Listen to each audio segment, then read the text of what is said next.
Hello everyone, welcome. Welcome to this special session on critical reasoning. Obviously, this lecture would be directly helpful for your SBI PO mains and IBPS PO mains, but this lecture would be as much relevant for any exam that has critical reasoning questions, right? Now, in my previous lecture, the descriptive lecture where I shared the list of topics that you should write on for your upcoming mains exam to get yourself prepared, in that lecture I had asked you, if you remember, that which are the areas from which you are facing challenges or more challenges and you would want me to pitch in so that you can have a more comprehensive idea about that particular topic. So a lot of you talked about critical reasoning, and that's why I thought that let me handle critical reasoning questions today so that you have a better idea about how to handle those questions if they appear in the exams, right? So what would be our today's agenda? We will solve questions of critical reasoning from SBI PO mains mock of Olive Board. Okay. And which mock have I taken? I have taken the first mock 1. So in that there were some critical reasoning questions. We have picked them up and we will be discussing them. What would be the format of discussion? I'll give you the question first. You will pause the lecture and you would try out that question. And then after that slotted time, the time that I have asked you to give to that particular question, you will resume the lecture and you would go through my explanation of it. When you go through my explanation of it, obviously, you would compare how you approach that particular problem and how I approach that particular problem, and compare and see which one would be a better method, more time saving method, and a method which would improve your accuracy in these kind of questions. Okay, right. So that's the broad agenda in terms of the question solving. In the process, we will also understand how to approach the types of questions that we will pick up. Obviously, we will pick up some types of questions today, and I would show you how there are interlinkages between those types, right? That I would do. But in the process, you'll also understand that if you have this kind of question, if you have that kind of question, what should be your primary approach towards solving the question? Because see, what I have gathered from your sharing with me the challenges that you are facing in critical reasoning, you like doing those questions, a lot of you have said, but you're not really sure that whether the answer that you are marking is correct or not. So there is in your mind there is an accuracy problem with these kind of questions, right? Also, a lot of time you feel that with the train of thought or reasoning you have arrived to particular answer, but when you look at the solution you feel that the answer does not do justice to the question or the kind of question that has been asked. This also happens, right? So let me be very clear. Let me give you the benefit of doubt in some cases, not all, but in some, is that a lot of times in mocks, whichever mocks you are taking, right, they have to build in so many questions, and critical reasoning questions are very difficult to create. So most of the times if you see a paper of mains mock, critical reasoning is one of those area where question creators end up creating ambiguity, right? So every time you get confused that your train of reasoning, how is it wrong, it is not because that you are wrong, but because there has been an inherent ambiguity in those questions. I went through it. I went through some of the mocks because a lot of students were complaining that, sir, we think something and we end up doing something else, right? So I thought that let me see.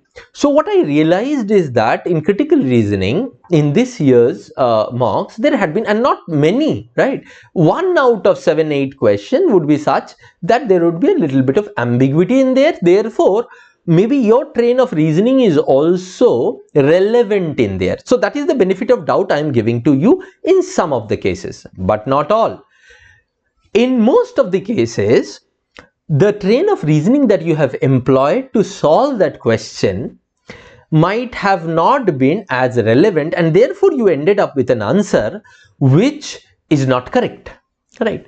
Now, how do you understand where your train of reasoning is good and where yours is not? So let's leave apart those 1 or 2 questions in every mock in which there is ambiguity. But there are another 5-6 questions in that mock for critical reasoning where there is no ambiguity in terms of the question framing. Right. But there can be obviously ambiguity in their explanation of it. So you might get confused after reading the explanation. That can be true. Right. So we will not go with the explanation, but you employed a way of thought process and ended up with an answer, and it was correct. Right. You employed a thought process and ended up with an answer which was wrong, and the question does not have ambiguity. In these cases, how do I improve my accuracy? How do I convert my wrongs to right? That's my main target, isn't it? That's your main target, and that's where I should be helping you to achieve that target. Okay, so in here comes that second agenda as well as the third agenda. And the third agenda of today is be clear on the time to be taken for such question, because the second challenge, one was accuracy. The second was that, sir, in critical reasoning, we get confused between 2 options and then we waste a lot of time in there. So how do we know when to leave that question and when to mark that question? So what would be the time for that particular question? Okay, right. So all of these 3 things we would ensure through our solving of questions today. Okay, right? Clear? So that's our agenda. It's good if we clarify our agenda first, because that also would give you an idea that these are the challenges I am also facing, and that's why when the class would be over, these challenges would be addressed to an extent. Okay, now, but before moving on to the questions, what I would also request you to do is that we have done some amazing lectures on critical reasoning, which we have collated in a particular playlist called CR playlist. Okay. What I would request you to is to go through all the lectures of critical reasoning playlist. It would be a very, very important, and helpful playlist for you. Why? Because we have done a lot of stuff related to the kinds of questions, all types of critical reasoning questions, how to approach them, and then different types we have solved in different lectures. So you see, at this point of time, what is the resource that is most constrained at this point of time? It is your time. Your time is very constrained. Only 3 weeks from now, maybe SBI PO. Then another 1 week from then, there would be or 2 weeks from then, IBPS PO mains.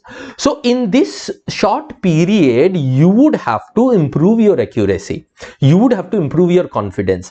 You will have to improve your speed in critical reasoning questions. So how can you do that? By practicing a lot.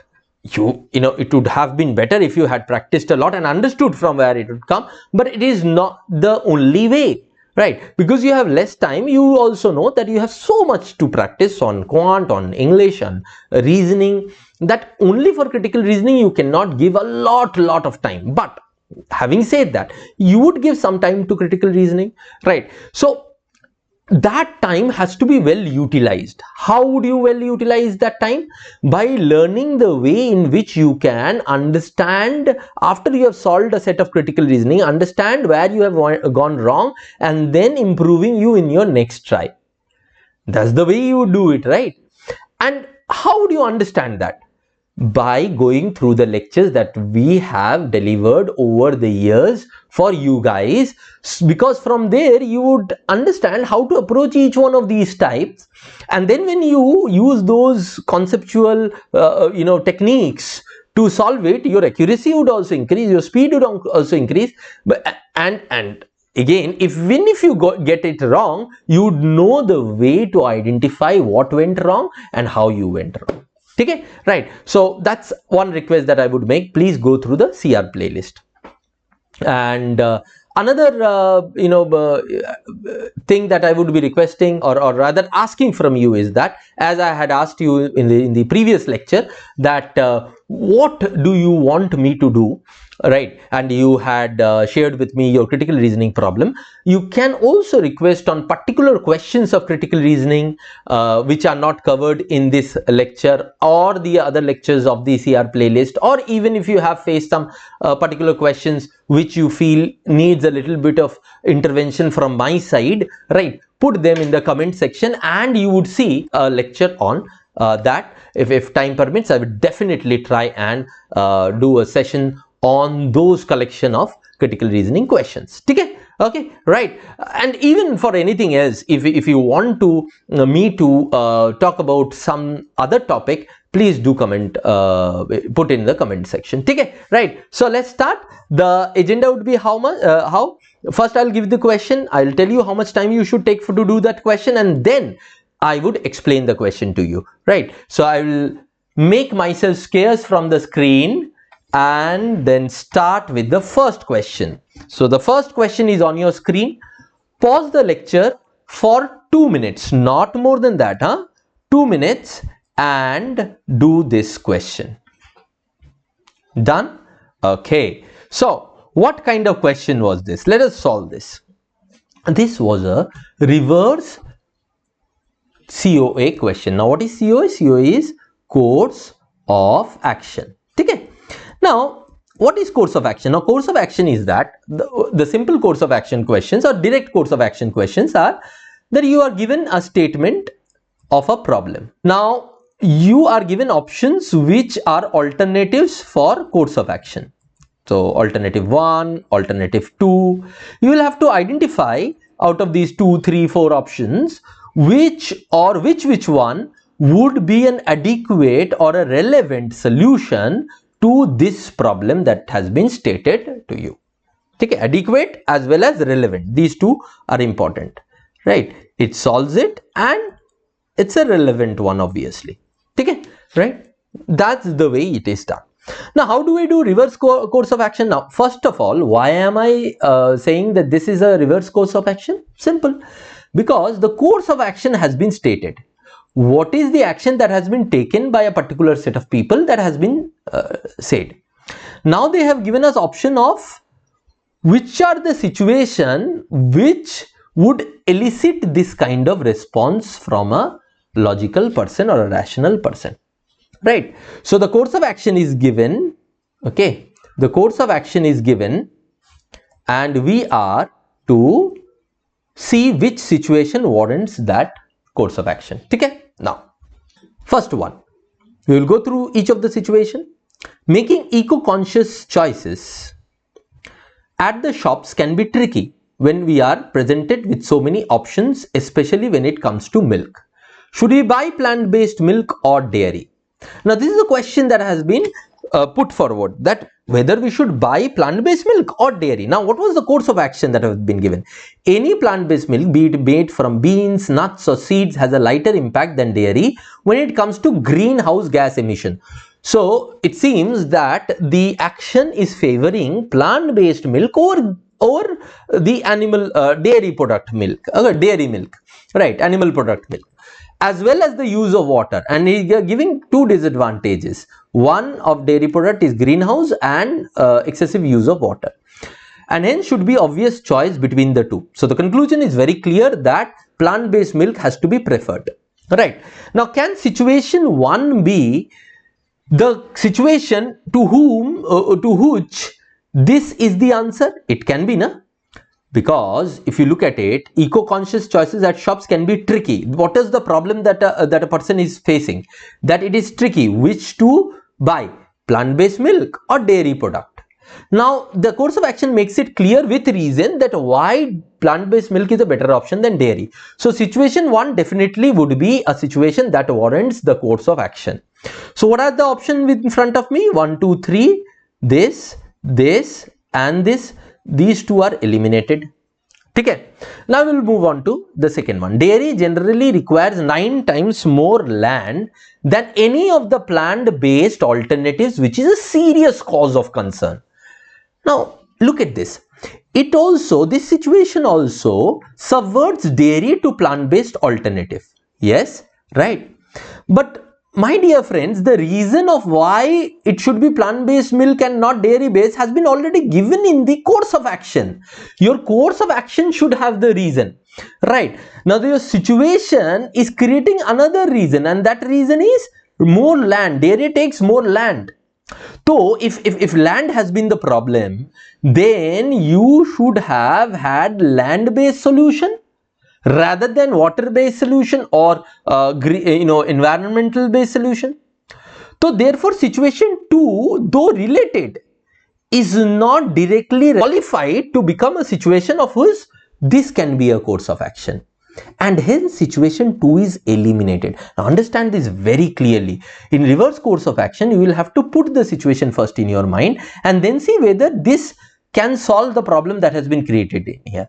And there are two problems here in situation 2. There is no problem, there is a data, right? And the data says that dairy is worse off than plant-based alternative. But then what is the question? Should I buy this or not? That has to be there, na? So that was one level. Second level is that, this could have been a supporting argument kind of question answer, but that has not been asked to us. It has been asked that of which question it would be answered. Now for that, giving that land is the problem, then here we should have solved land rather than water and greenhouse gases.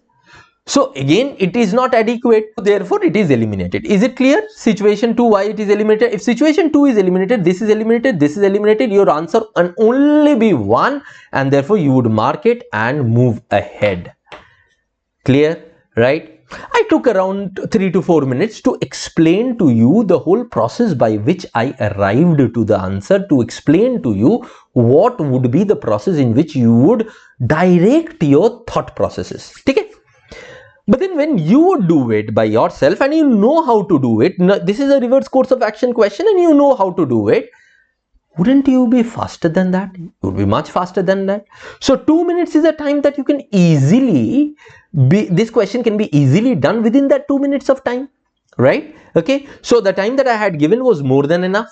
As a matter of fact, once you understand the technique in which you do these questions, you would take much lesser time. This question could have been done within 1 to 1.5 minutes if you are doing it with full concentration. 1 to 1.5 minutes. I told you now, I'll tell you the appropriate time, 1 to 1.5 minutes. That is 1 minute 30 seconds. You should have done it. This is the ideal one. This is the ideal time. And at the max, you should have taken 2 minutes time, and that's what I had given to you. Clear, right? Okay. Now, the next question on your screen, try it out, and then we would do it. Done? Again, 2 minutes question. This was another 2 minutes questions. Let me explain. This is what kind of question? This is argument-based reasoning question. Right. Now, argument-based reasoning question is a huge category in critical reasoning. As a matter of fact, in exams like GMAT, GRE, the argument-based reasoning questions form 70 to 80% of all critical reasoning questions. Right. In your exams also, in Bank PO exams also, when we look at it, at least 50 to 60% of the questions are argument-based reasoning questions.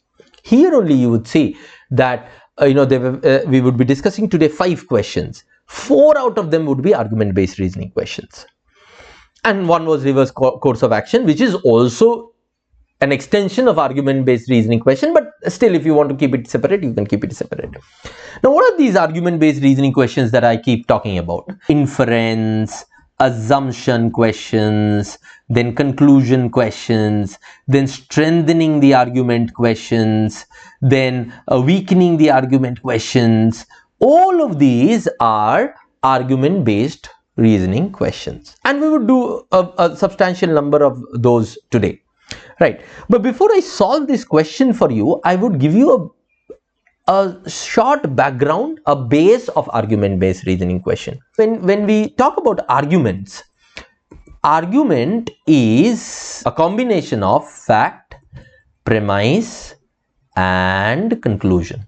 Okay, right? Now you would ask me, what do these things mean?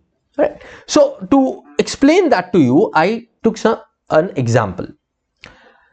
The first sentence says, if actors continue in their 70s, they become superstars. Oh, let me put it. They become superstars. Okay? This is a premise statement. This is a premise statement. Premise statements are conditional in nature. It shows a rule based on which you can decide something. Now, next. Rajnikant is still acting at 71. Rajnikant is still acting at 71. The third sentence is, hence his Tamil film Annathe is a super hit. Now let's understand the nature of these two sentences. The second sentence is, my dear friend, Rajnikant is still acting at 71 is a fact.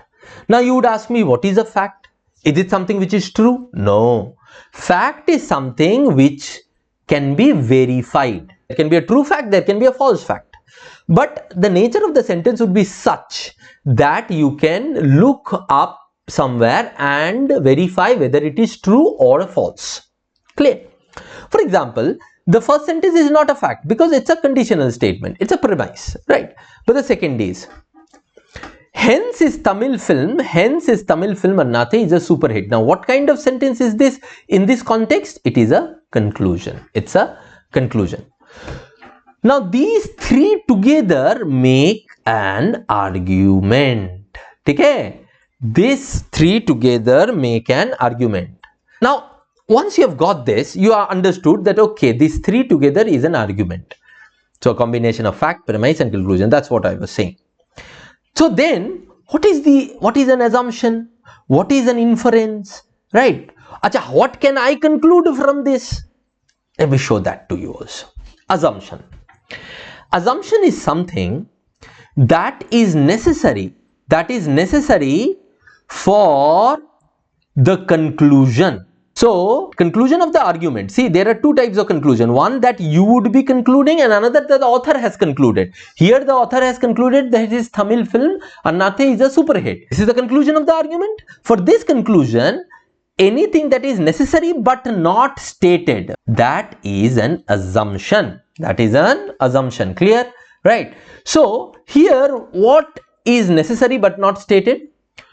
Superstars' films are super hit. This is necessary assumption for this conclusion to exist on this set of fact and premise. What did you have as fact and premise? That Rajni is still acting at 71 and the premise, if the actors continue in their 70s, they become superstar. These were the two things that you had in your hand, and from that you concluded. As a matter of fact, you know, I put it in 1, 2, 3, but basically these are three sentences coming one after the other, right? Where the last sentence is acting as a conclusion. Now, but for this to have a conclusion, now, hence his film Annathe is a super hit. So, on what basis I am saying his film Annathe is a super hit?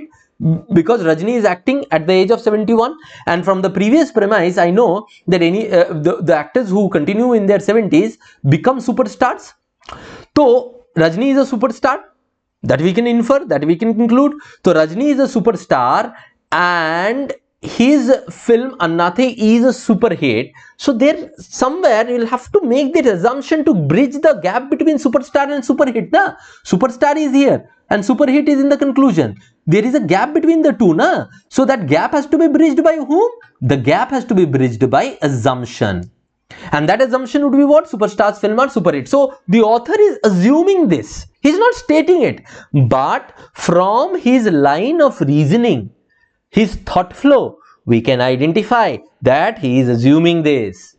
Clear? Right? So this is the assumption. Now, if you look at the assumption, it is more general in nature. It's a kind of rule setting base of the argument. Then comes conclusion.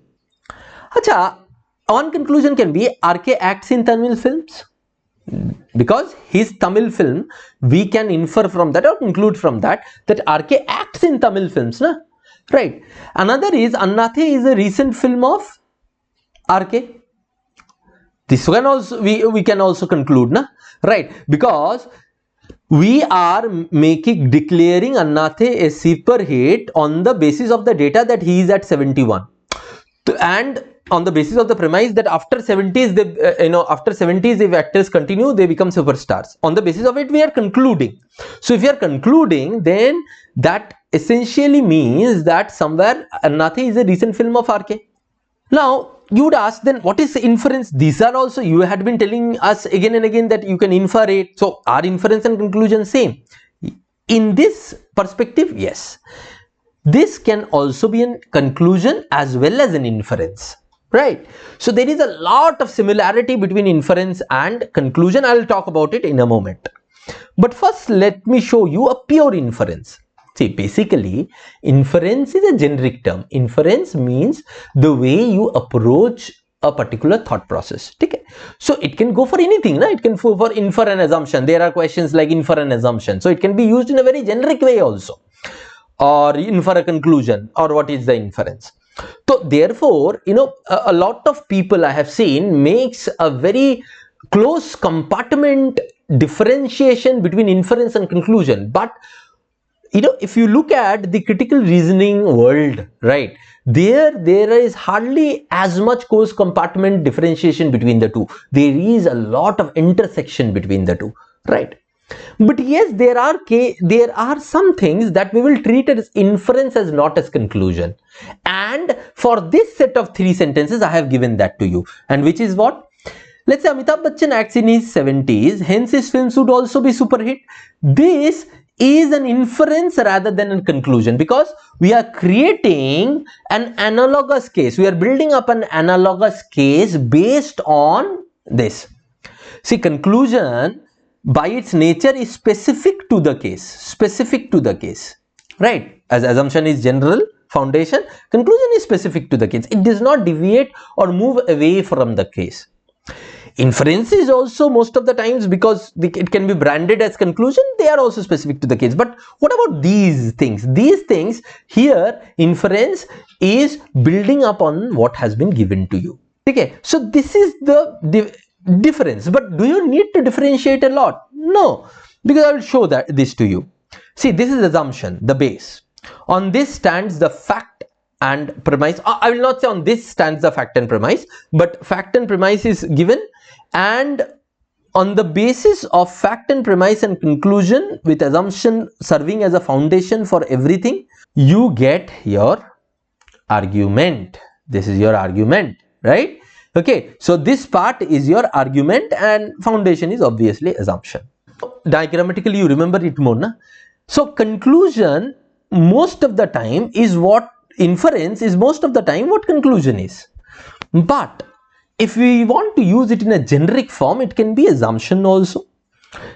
It can also be these kind of cases. So what are the similarities between inference and conclusion? Let me talk about them a little and then the dissimilarities.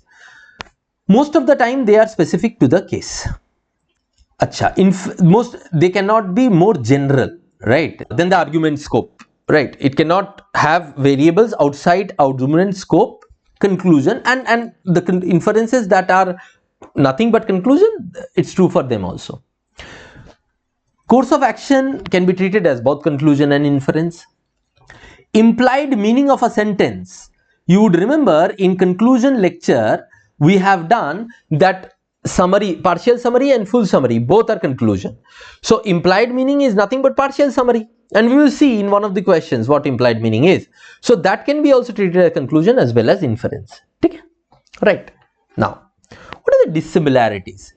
Inference can be analogous cases. Building on the current, like this. This is analogous building up.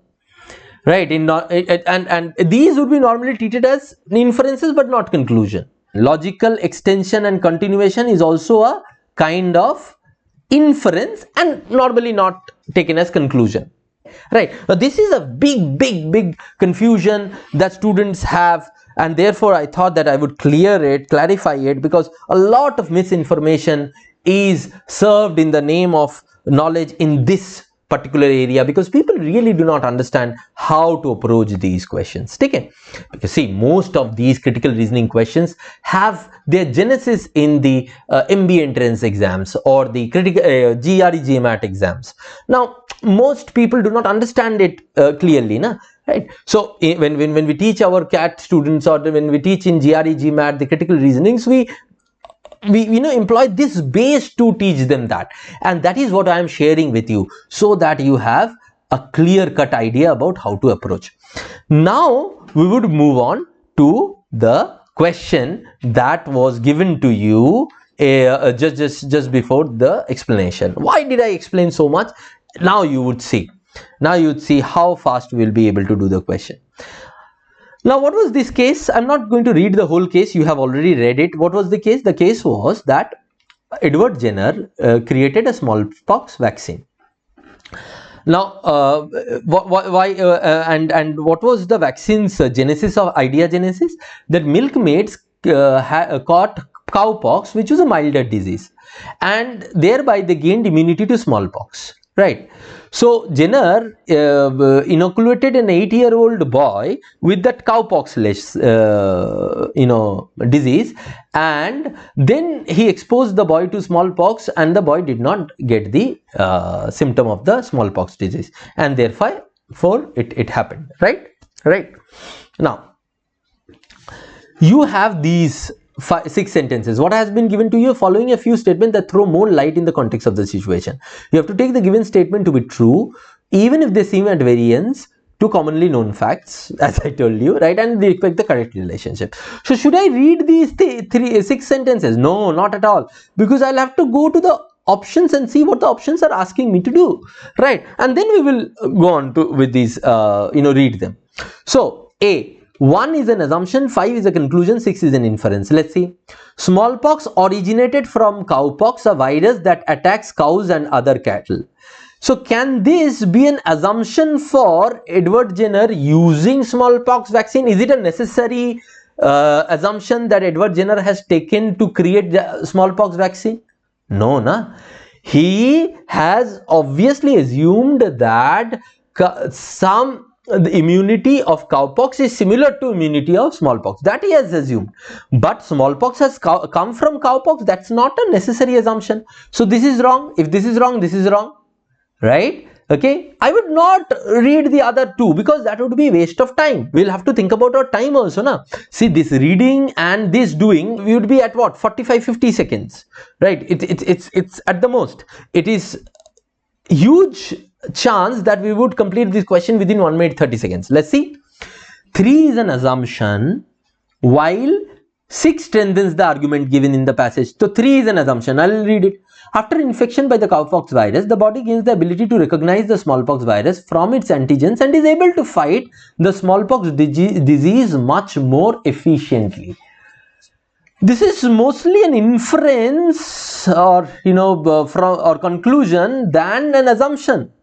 Because see, what is an assumption? Assumption in your case would be what Edward Jenner thought would be the reason, right? It cannot be an assumption. This cannot be the foundation on which it is there. But maybe let's say it's correct. It is correct in terms of an inference, but not as an assumption. Okay, but you did not understand it. So take a 6b per low. Let's read 6. Widespread immunization and surveillance were conducted by the WHO around the world several years starting from 1967. What irrelevant sentence is this? Has it any connection to this? No. So this is eliminated, this is eliminated, this is eliminated. Okay, right? So you might have taken 15-20 seconds to understand that whether this would be that, but this elimination would take you hardly 5 seconds. Now 3 and 5 are inferences. Acha, we have already read 3. So 3, if it in your mind had been something that you can infer as an assumption, it can also qualify as an inference also because of its nature of it. Because it's a build-up case, right? It's a build-up case based on what has been given to you.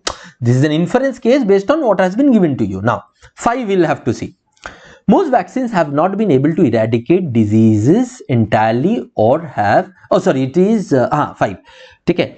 Most vaccines have not been able to eradicate diseases entirely or have eradicated disease in only certain parts of the world. Now, if you lay that smallpox is the only human disease that has been globally eradicated, only human disease. So, can we say that most vaccines have not been able to eradicate it completely? We can say it. So, this is what I say is, yes, implied meaning. I told you, na, implied meaning. This is the implied meaning. I mean, 5 is the implied meaning of this sentence. Right? So, this is the implied meaning. So this could have been conclusion, and this is the build up one wall, which is a conclusion in so this could have been conclusion inference both, and this is an inference. So we can say 3 and 5 both are inference clearly, right? So C would be my answer. C would be my answer. You can move ahead and see whether the others are, for example, 2 and 5 are inferences. 2, most of the vaccines that have helped save human lives aren't used on human. This we cannot infer from here. So if we cannot infer from here, so D is eliminated. 1 is an inference, 1 again cannot be an inference, so that is also eliminated, right? So thick, right, that is also eliminated. So D and E is eliminated. Even if you have to eliminate them to make yourself sure, just pick up the first one, and if they do not qualify, don't check the other ones. That's how you would save the time. So see, till here you were at 1 minute 5 seconds. This would have taken another 15 seconds. You are done with 1 minute 20 seconds, but another 5-10 seconds, and you are done within 1 minute 30 seconds, and you are done with this question. Mark it and move ahead. ठीक है, चलो next question. Take your time, 2 minutes. Done. Okay, let us do this question again. An argument based reasoning question. See, in the question given below, a passage is given followed by 3 statements which may or may not be inferred from the passage. Select the correct combination of statement that can be inferred. Again, an argument based here question, right? So we will employ all that we have learned in that Rajniwala slide here, and you would see how fast we get. We did it in for the earlier question, and we will do it with this question also. Many education programs are limited in scope. Some are even harmful. Proponents of comprehensive education, many education programs are limited and some are even harmful. Proponents of comprehensive education urge the teaching of mental development, adolescence, healthcare methods, but far from these goals, they have fought and failed to ensure the bare minimum standard in more than 10 states of the country. Right. So education programs have not been able to do that. So let's look at one by one the inference options. State of education is dismal. Acha, here why am I not reading the options? Because here they are not explicit options. Here we will read one, and if we need to eliminate, we will eliminate options. Okay. The state of education is dismal. Now, in this question, if you look at, we cannot infer on education as a whole, because many education programs are limited in scope, and some are even harmful. We cannot talk about all education programs now. And when I say state of education is dismal, this is a commentary on all education programs. So as much data we do not have. So you say inference, conclusion, whatever, you cannot infer that because you have limited data inadequate. So one is eliminated. If one is eliminated, this is eliminated, this is eliminated. Okay. So you're left with B, C and E. Comprehensive education programs as proposed above are too stressful for a child. Now, comprehensive education program are too stressful for the child. Where is it coming from? Where is it coming from? Proponents of comprehensive arts, the teaching of mental development, adolescence. From this, are you inferring that they are stressful? Right. But they have, the data that we have is that these have failed to ensure bare minimum standards. Whether they are stressful or not has been not talked about at all. We cannot put our own data now in the conclusion or inference. It has to be limited to the scope of the paragraph. So this is also eliminated. Now, if 2 is also eliminated, so option C goes out of the window, E goes out of the window, only B can be the answer. You mark B and move ahead. You do not even need to check the third one, but let us check the third one. Education programs are uneven in their content and coverage. This is a pretty middle of the ground statement which can go with as an inference to it. Because what they are, the many education programs are limited in scope, some are even harmful, some have not been able to successfully ensure the bare minimum standards, right? So they are uneven in their content and coverage. It is a summary. It is a summary of the paragraph, and summaries can be inferences and conclusion, na? So therefore, it is your answer. I am using in this case, for this particular case, I am using inference and conclusion interchangeably. Why? I have already explained that to you, that in most of the cases they would be interchangeable in nature. And you must have seen that in questions, they are not giving you, putting you in a soup where you will have to choose between what is an inference and what is a conclusion. Have you ever been in that soup? No. If mocks put you in that soup, they are not doing the right thing. And I haven't seen any question up till now in the mocks. Okay? Because in the actual exam, you would never be in that soup that you'll have to choose between the definitions of inference and conclusion. Okay? Okay, next question on your screen. Fourth one. Take 2 minutes. Done. Acha, again choose the correct combination of conclusion. Let us do it. Again conclusion means argument based reasoning question. See, all argument based. I told you, more than 50%. In this case, 70-80% of the questions were from argument based reasoning question. Now, to be Persian before nationalism was to belong to a generous plural identity woven through language, kin, and manners. So it was a plural identity, all encompassing before nationalism. Conclusion: before nationalism, Persians had an entirely different relation to land, origin, and belonging. Okay, so can we say that had entirely different relation because see, before nationalism, what Persian had, we know that from this statement. But after nationalism, what Persian had, do we know that from this statement? Do we know that? We do not know that. So if we do not know that, we cannot infer this. So this is eliminated. So if one is eliminated, this is eliminated, this is eliminated. So you are only left with these two. Now, the idea of being Persian deteriorated after the spread of nationalism. Now, here, where do you get that after nationalism you do not know what has happened? So after nationalism, whether it has become better or worse, you do not know. Can you infer anything on the basis of this data that has been given to you about this? No, you cannot.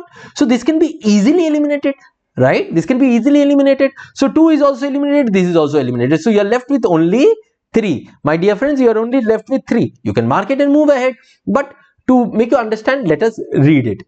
Pre-nationalist Persians might have belonged to many lands, regions, kingdoms, and regions. Yes, that's what the summary of this line is also.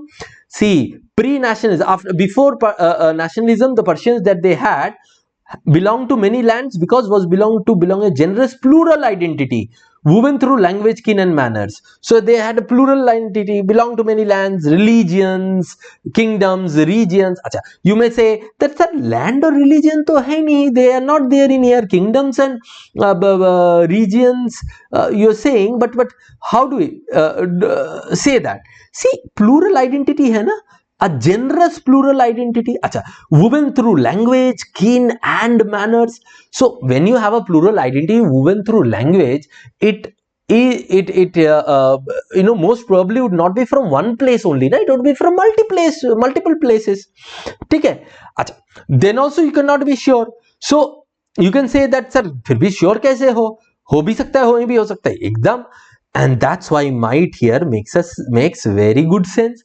Pre-nationalist Persians might have belonged to many land, religion, and kingdom and region, because where from the plurality would come? Plurality would come from either different places, different religion, different kingdoms, or different regions, right? Okay, so might, and there also we are saying might have.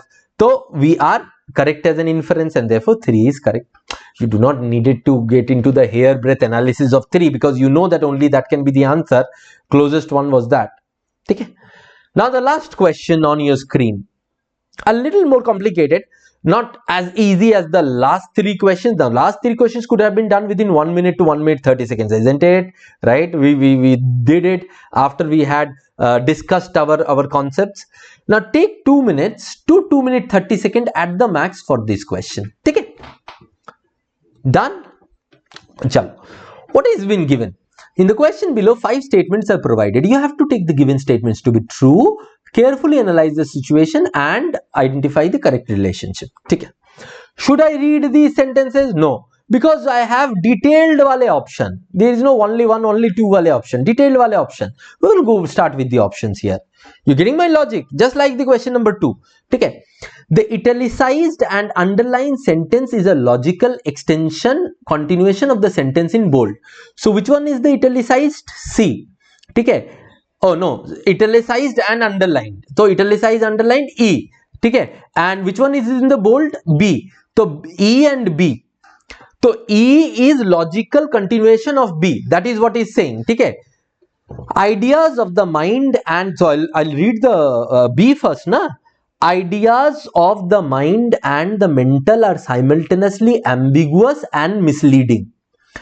तो mind and mental वाले ideas misleading है, ambiguous है, especially in various important areas of science and medicine, especially in areas of science and medicine. So this is the base, this is B. Let us see whether this is the logical extension of it. E. The terms mind and mental are used in so many ways and have such a checkered history that they carry more baggage than meaning. More baggage than meaning. Now, if you look at it,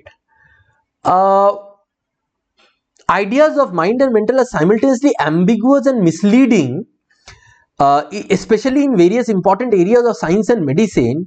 Now, italicized and underlined sentence here says that the terms of mind and mental are used in so many ways. So ambiguous, so it is close to that ambiguity wala part, na. And have such a checkered history is not related, but we can do that they carry more baggage than meaning. Now, more baggage than meaning, this more baggage wala is no way relevant even as a logical extension to this. You can have multiple meaning to it. It can be misleading because there are ideas of mind and mental are multifold. That is what the meaning of this is, na. Now, here it is said that there is no meaning to it. It is more baggage. Now, here, though it's related, exactly we cannot say this is a logical extension of the sentence in bold, right? But I will still keep it because in the exam you do not have so much time to go again and again and identify it. So I will keep it. You'll have to go through anyways all the options, and then at the end you'll have to choose the best option, na? The bold and italicized one. So I'm keeping A, but I know what is the problem with A. The bold and italicized one. So what is the bold and italicized one? D1 is compatible with the underlined sentence. Which is the underlined one? A. So compatible. First we'll read the A. There is no such thing as the mind and nothing is mental. This is widely known as no mind thesis. So this sentence says कि भाई कोई mental चीज है ही नहीं. There is nothing called mind and mental.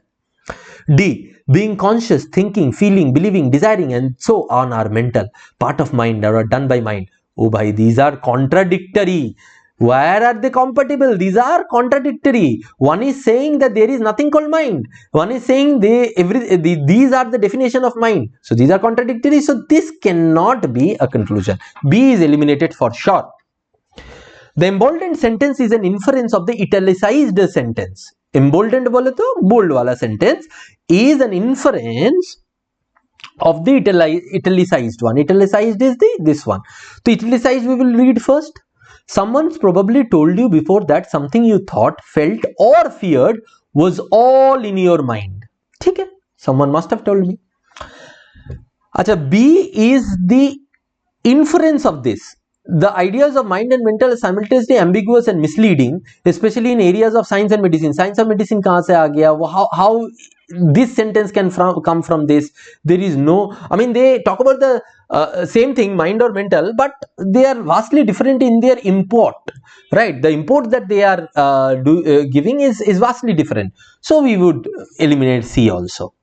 The underlying sentence presents a contradiction to the sentence in italics. अच्छा, underline कौन सा है? A. And italics कौन सा है? C. Okay. So A is a contradiction to C. Let us see. Oh yes, we saw that, है ना? Now we saw that क्या? अच्छा, let me read it again. So C is someone probably told you before that something you thought, felt or was all in your mind. So according to this, you have it in your mind. So someone probably told you. So the person who is telling it thinks it to be real, right? Whereas here it clearly says that it is unreal. This is unreal. So this is importing towards real. This is importing towards unreal. Is there a contradiction? Definitely. We'll compare A and D later on, but we'll keep D. The bold and italicized sentence is the course of action for the sentence in bold. ठीक है? तो bold and italicized कौन सा है? ये वाला. ठीक है? Is the course of action for the sentence is bold. Bold कौन सा है? ये वाला. Ideas of the mind and mental are simultaneously ambiguous and misleading in various areas of science. So can this be course of action of the, is this a problem? First of all, this is not a statement of problem. Even if I assume it to be a statement of problem, then being conscious, which one was the bold and italicized, this one, being conscious, thinking, feeling, believing, desiring and so on, mental part of done by mind, has no relation as a course of action to this. So this is also eliminated. Now we will compare these two. Now, if I compare these two italicized, that is E and B, and this one is A and C, this is definitely contradiction. But here we are not seeing logical, there is some doubt on the logical extension. Why there is some doubt on logical extension? First of all, the science and medicine wala part to bhai hai nahi, right? Only this ambiguous and misleading is some way related to this part, but the rest of the part has no relation to this part, right? So therefore between A and D I would prefer D, because D I can say for sure that there is a contradiction of sorts. So therefore I will mark D. Okay, therefore I will mark D. Is it clear? Clear, my dear friends? Chalo. So this is your, these were the questions. Now we will, now let me come on the screen now. Time and score. So there were 5 questions for you of 6.33 marks, because each question is of 1.33 marks normally on reasoning, assuming that 5 question, 6.33 marks. Now in that you saw that the last question should have taken 2.5 minutes, because you'll have to go back again and again, and in that also you shouldn't have read the lines that has been given first. You should have gone directly with the option. So I'm teaching you the option, the technique also in which you should approach the question. Okay. But the rest of the 4 could have been done easily within 1.5 minutes. So if you see, you could have done these within 7 to 10 minutes at the max, 10 minutes maximum, 7 minutes, 6 to 7 minutes minimum, right?